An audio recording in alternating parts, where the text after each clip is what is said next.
పండితులు మంత్ర స్వామికి ఉత్తర జన్యాలు వేసి తెల్లగా పట్టి పద్మావతినే కూర్చోబెట్టి ఆకాశరాజు దంపతులిరువురు పద్మావతి చేతిని పట్టి స్వామి దోసిట ముంచి వారు కన్యాదానము చేసినారు. జగత బెల్లము కలిపి చక్కగా రెండు ముద్దలు చేసినారు. వరువు వధువు చేతిన పెట్టి ఇరువురి శిరములు పెట్టించును. బజారు మేళాలు మిన్నెంటి మగంగ విప్రుడి మంత్రాలు వడివడి చదవ స్వామి చెయ్యి శిరమును తగ్గ పద్మావతి వడే పొలకించెడుగా తెరను అడ్డము తీసి వేసి ఒకరిని ఒకరు చూడమన్నట్టు సిలిపి రూపులు శ్రీనివాసుడు పద్మావతినే చూసెనుగా.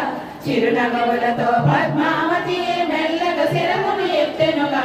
వలపు చూపులో కలిపిన స్వామి మృదు సిగ్గులతో చూసెనుగా.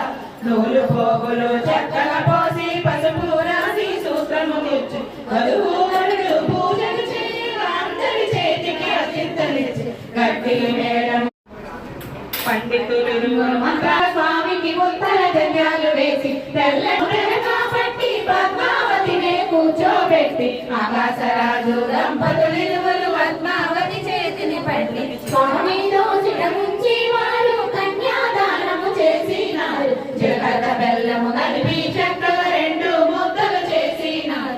వరువు వధువు చేతిన పెట్టి ఇరువురి శిరములు పెట్టించును. బజారు మేళాలు మిన్నెంటి మగంగ విప్రుడి మంత్రాలు వడివడి చదవ స్వామి చెయ్యి శిరమును తగ్గ పద్మావతి వడే పొలకించెడుగా. తెరను అడ్డము తీసి వేసి ఒకరిని ఒకరు చూడమన్నట్టు సిలిపి రూపులు శ్రీనివాసుడు పద్మావతినే చూసెనుగా. చిరునగవులతో పద్మావతి మెల్లగా శిరమును ఎత్తెనుగా. వలపు చూపులో కలిపిన స్వామి మృదు సిగ్గులతో చూసెనుగా. నూలు పోగులు